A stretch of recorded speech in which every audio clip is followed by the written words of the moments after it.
Hi everybody, I'm Jim Rohn. What a pleasure it is for me to come and visit with you for just a few minutes here today.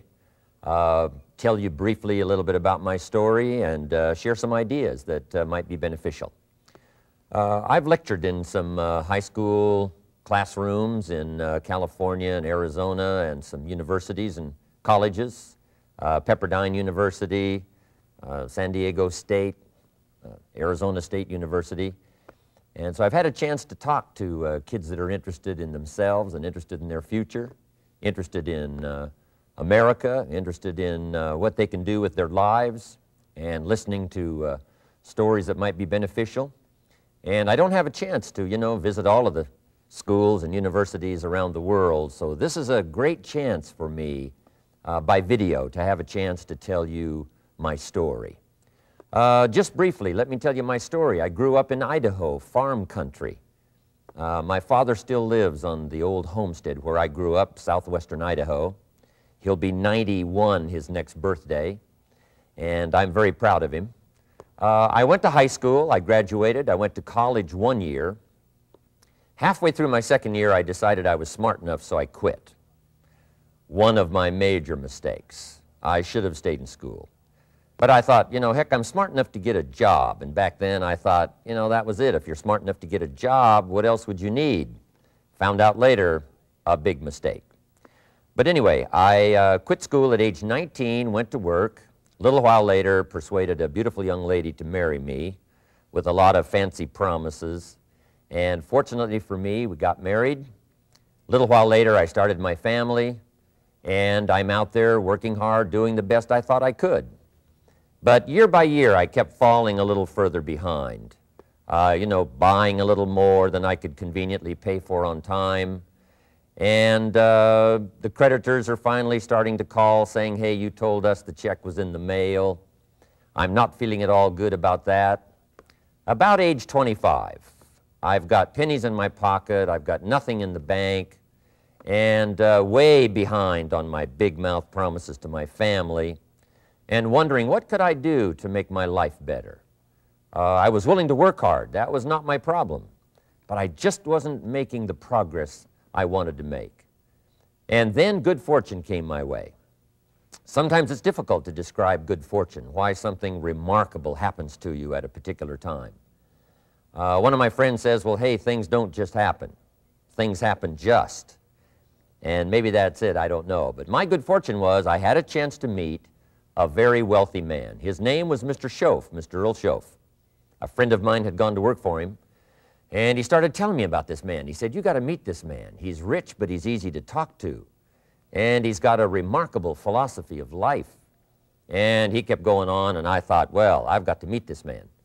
So shortly after that, I had a chance to meet this Mr. Schoaf, and I was impressed. He was rich. He was easy to talk to. Within a few minutes, I was dazzled. And I said to myself, I would give anything if I could be like that, rich and easy to talk to. What would it take? And then I thought, if I could just get around somebody like him, and if he would teach me and coach me, I would do it all. And that was my good fortune. A few months later, this wealthy man, Mr. Schoaf, hired me and gave me a job, and I went to work for him, and I spent the next 5 years in his employ. And then, unfortunately, at age 49, he died.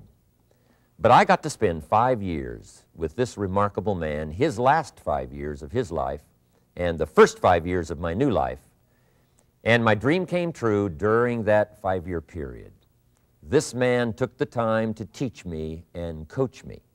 He taught me the books to read. He taught me the disciplines, and he taught me the skills.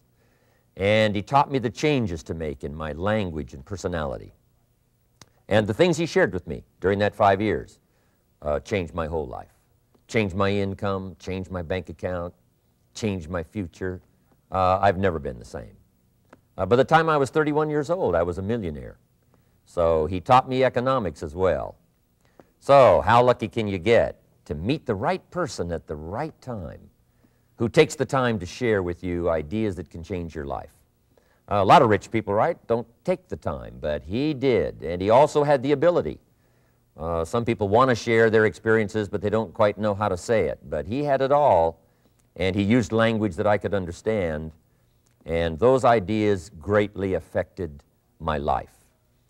I wish he was still alive today. If he was, I'd be calling him today one more time, thanking him for the time he spent with me sharing his life and his experiences that so dramatically affected my life. Then, how I really came to be invited to speak to you today. 30-plus years ago, I was living in Beverly Hills, California. And a friend of mine one day said, "Jim, you've got to come and tell your story to my service club." He belonged to the Rotary Club. And he said, "I know your story. Idaho farm boy makes it to Beverly Hills." But he said, "I know my club members would love to hear your story. Would you come and at our breakfast meeting and tell your story?" And I said, "Okay." So I arranged a little talk, went and shared my story that morning, and guess what? They liked it. And my phone rang, another club called and said, "Would you come and tell us that story?" My phone rings, another club calls, said, "We've heard about your story. We have a luncheon meeting. Would you come share your story?" First thing I know, I'm spending a little piece of my time giving these breakfast talks and luncheon talks. And then one day, a man who heard my talk about 3 times said, "Would you come and talk to my management and salespeople?" He said, "I've got this little company going, and he said, if you would spend some time talking with my management and salespeople, I'd be happy to pay you." And I thought, wow, wouldn't that be something? Tell my story and my experiences and get paid? He said, "I'd be happy to." Little did I know, that was the beginning of a whole new, brand new adventure for me in sharing my story in speeches and talks and seminars and lectures. And now this business, it's become one of my most flourishing enterprises, takes me around the world. I went to many countries just this year, had my largest audience early this year in Spain, 12,000 people, 10 different languages being translated at the same time. The whole audience with the earphones on. It's interesting when you lecture with multi-languages. You know, when you hit the punchline, you know, the Spanish laugh first, and then the French get it, and then finally the Italians get it, and last the Germans finally get it. And then I say, "Hey, the Germans finally got it, I guess we can continue." You know, some languages take longer to translate than other languages. But what an exciting adventure for me. I was in Israel this year. I lectured in France, my first trip to Prague, Czechoslovakia, Lisbon, Portugal. Last year I was in London lecturing. Happened to be there the same night Pavarotti was singing in London. So, big dilemma for the people in London. Shall we go see Jim Rohn or shall we go listen to Pavarotti? Well, I must admit he had more people than I did, like 150,000 more. He did a free concert in Hyde Park, and they expected 250,000, but only 150,000 showed up because it rained. And they all got soaked from Prince Charles on down, but they sat in the rain and listened to Pavarotti. I would have been happy that evening, right, to cancel my seminar and go sit in the rain and listen to Pavarotti. Anyway, he and I have agreed now not to appear in the same city on the same day anymore. Not really, but how exciting for me to be able to travel all around the world and share my story. And then especially to have this chance today to come and visit with you. And when I get a chance to speak at a high school class or a university class, I'm always excited about it. I'm limited in time, so I wanted to use this way to come and share my story with you and some ideas that might be helpful in your career for the future, in your now busy life as a student, and then wherever you find yourself in the years to come. Some of the things I'm going to share with you, I want you to remember for a long, long time, because the ideas I want to translate for you drastically affected my life. And if I can share now and affect your life, and you write me a letter or tell me in person someday, "Mr. Rohn, I listened to your video and I watched it carefully, and sure enough, some of the ideas that you shared greatly affected me, and here's what's happened to my bank account, here's what happened to me in school, here's what's happening to my future," that'll give me great, great satisfaction. So the man who shared with me ideas that changed my life, I want to share with you 3 of those basic subjects. When I met him, I was 25 years old, and when I first got acquainted with him, I used a lot of excuses as to why I wasn't doing well. And he said, well, tell me a little bit about your story. And I told him, you know, I was behind on my bills, had pennies in my pocket and nothing in the bank, that I was embarrassed about being behind on my big mouth promises to my family. And then he gave me one little simple phrase that really forever changed my life. And here's what he said: Mr. Rohn, if you want the future to change for you, you've got to change. And he said, if you don't change, the next 6 years of your life is going to be just like the last 6. You'll still be behind on your bills. You'll still be behind on your promises. But then he gave it to me in the form of a promise. When I was 25 years old, I've remembered it all these years, and I've shared this promise now with probably over 3 million people in the last 30-plus years. And it's going to be valid for you, so listen carefully to this promise. My teacher said to me, young man, if you will change, everything will change for you. If you will get better, everything will get better for you. What a clear message that was for me. He said, if you'll change your philosophy, if you'll change your habits, if you'll refine your thinking, if you'll change and accept some new disciplines, if you'll turn the corner where you've been in the past, go for a new life for the future, he said, all kinds of remarkable things will happen for you if you will change. Before I met Mr. Schoaf, I used to cross my fingers and say, I sure hope things will change. I was hoping the government would change and the tax structure would change and that my boss would change and pay me more money. I was hoping that, you know, economics would change and prices would come down, and I was hoping that circumstances would get better. And then I discovered from my teacher that those things are going to continue the same. In fact, all of those things that happen to us is kind of like the wind that blows. And the wind blows on us all. In fact, in America especially, the last 6,500 years of recorded history, we've got probably the most favorable wind that's ever blown. Economics and circumstances, living in a free country, democracy and freedom, an excellent economy. Sure, we struggle at times, but compared to the rest of the world in the last 6,500 years, we've got the best wind ever. But if you just let the wind blow, I'm telling you, it won't take you where you want to go. All of us must use this wind to take us to the dreams we've got, to the equities we want, to the money we want, to the income we want, and to all the things we want our life to have.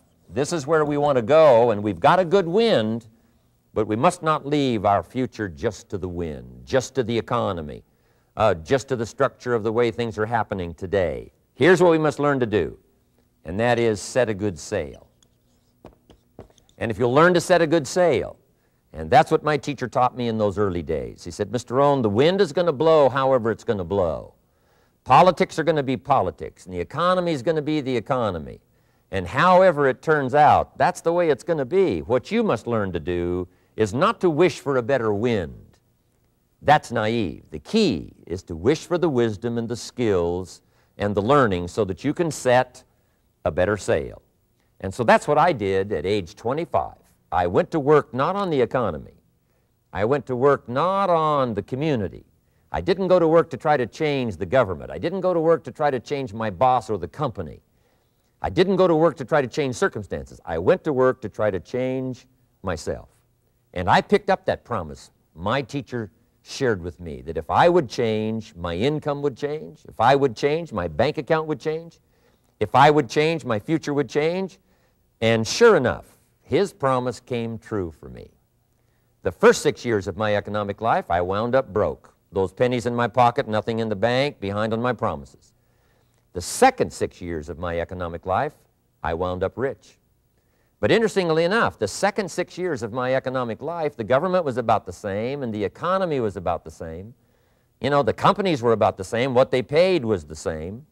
Circumstances around me were the same. You know, my negative relatives were the same. But I was not the same. That's how my life changed. And that's how things started working for me, changing my life all those years ago. So that's what I wanted to share with you to begin with, this beginning of what Mr. Schoaf shared with me, that if I wanted my life to change, this was what I was going to have to do. And so he broke it down into 3 subjects that really made an impact on my life, and I want to share those with you. The first subject he called personal development. And the second subject he called setting goals. And the third was how to become financially independent.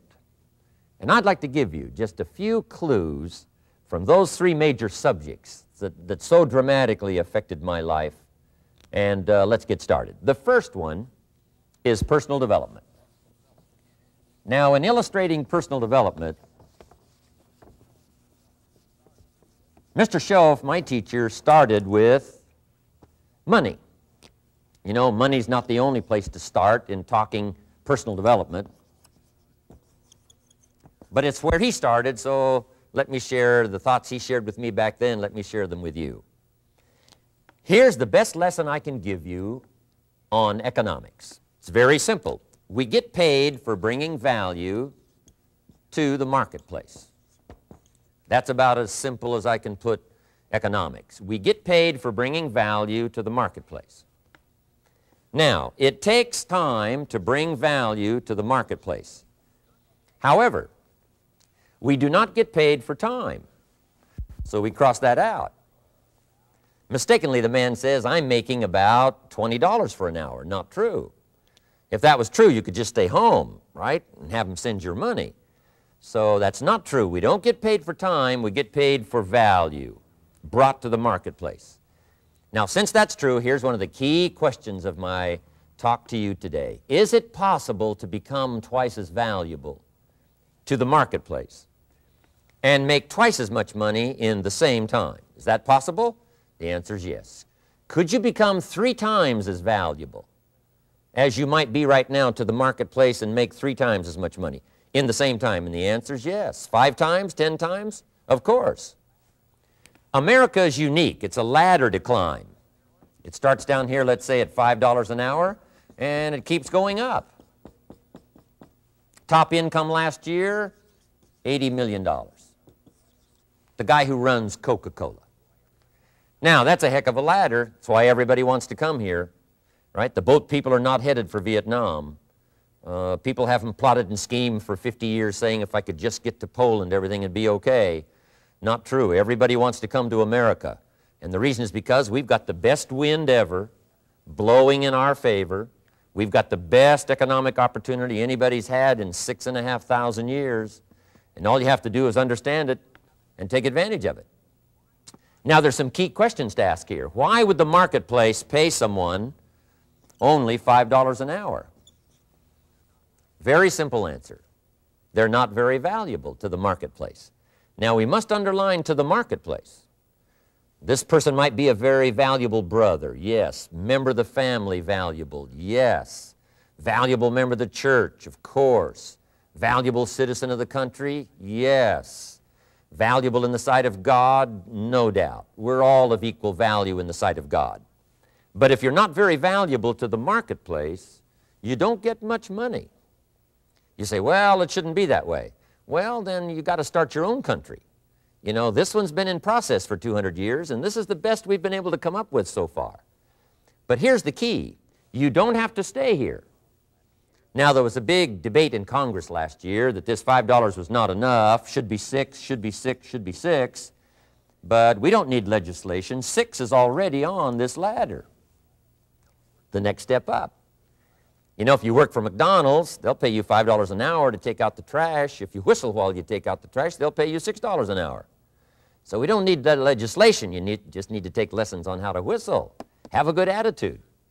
Now, as you begin to climb this ladder, why would the marketplace pay some people $50 an hour? Answer, evidently, they must be more valuable to the marketplace. 10 times more valuable. And is that possible for someone to be 10 times more valuable and earn $50 an hour instead of 5? And the answer is yes. That's what America is all about. Now, why would the marketplace pay some people $500 an hour? Evidently, this person must be much more valuable to the marketplace. That's what's important to understand, to the marketplace. And would the marketplace pay one person $80 million for 1 year's work? And the answer is, of course. If you helped a company make $1 billion, would they pay you $80 million? I'm telling you, it is possible. And that's why America is so exciting. That's why this financial ladder is so exciting. It's possible for all of this to come true for all of you, no matter where you start. As a student in school, just getting started out there in the workplace, this is all possible for you. Now, Mr. CHÄT gave me the clue on how to climb this ladder as high as I wanted to climb. Now, we're talking primarily economics here. There's a lot of other ways to become valuable to your family, valuable to your friends, valuable to the community, valuable to the team, right? Valuable to the team effort, valuable to the concert. But here's what he said to me. In climbing this ladder economically, all you have to do is work harder on yourself than you do on your job. Once I heard that, it made sense to me. I kept hoping that everything else would change around me, found out that if I went to work on myself, worked on my skills, worked on my language, if I became better than I was each year, if I grew in skills and language and vocabulary and competence, then I would become attractive to the marketplace. Not very long ago, a company called me and said, Mr. Owen, we're expanding internationally. We'd like to have a bit of your expertise to help us. Would you give us a bit of your time? We'll add some millions to your fortune. And I said, okay.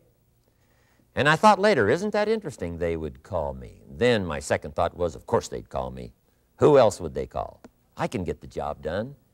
Now, what a contrast for me, farm boy from Idaho, raised in obscurity, parents of modest means, broke when I was 25. How come I would get a telephone call and someone offer me a lot of money to help them in expanding around the world? Simple answer, evidently. Something happened to me between age 25 and where I am today. And I can tell you where it all started. From my teacher, Mr. CHÄT, who said to me, we don't have to change what's going on out there. That's the wind that's blowing.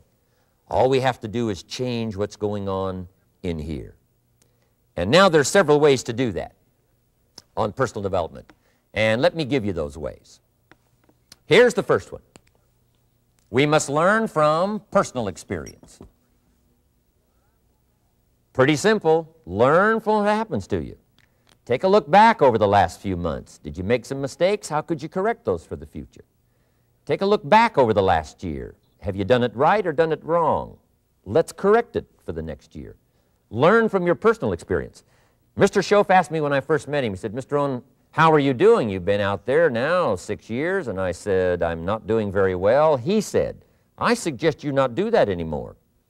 What a simple, swift analysis to my situation. He said, if you keep doing it, the next 6 years will be like the last 6. You don't want that to happen. Let's make the changes. So learn from your personal experience. Now here's number 2, why I came to share this video experience with you today. And that, I call it OPE, other people's experiences. That's me, other people. That's your teacher, other people. That's your friends and colleagues, other people. The people you meet that can pass along to you their experiences, what's happened to them, the mistakes they made, how they corrected them, how they changed their health and changed their bank account and changed their income and changed their future. That's it, other people. Now there's 2 kinds of people to learn from. One is failures. It's too bad failures don't give seminars, right? That would be valuable. Bring your notebook, have them tell you how they lost it all and threw it all away, threw their health away and threw their friendships away and things didn't work out well. That would be valuable. But now then we must also learn from positive, people that have done well. They've got the health, and so we ask them, how did you become so healthy? They've got the skills, so we ask them, how did you become this skillful? They've got the income, so we ask them, how did you get here in such a short period of time? So now here's what's important in personal development. In learning from other people, we learn, number 1, by observation. We learn what we see. We watch people that are successful in what they do. In sports, we watch their disciplines. In business, we watch their disciplines. By observation, what we can see. The reason I created this video is something that you could see someone's experiences translated for you. Second, we learn by what we hear. I've got some of my lectures on cassette tapes, so you can take them with you wherever you go and learn by listening. Turn your car into a mobile classroom and listen. And then listen to the sermon on Sunday morning. Listen to the lectures. Listen to the teacher. Listen to someone who's got something good to say. And then number 3 is vitally important on personal development, and that is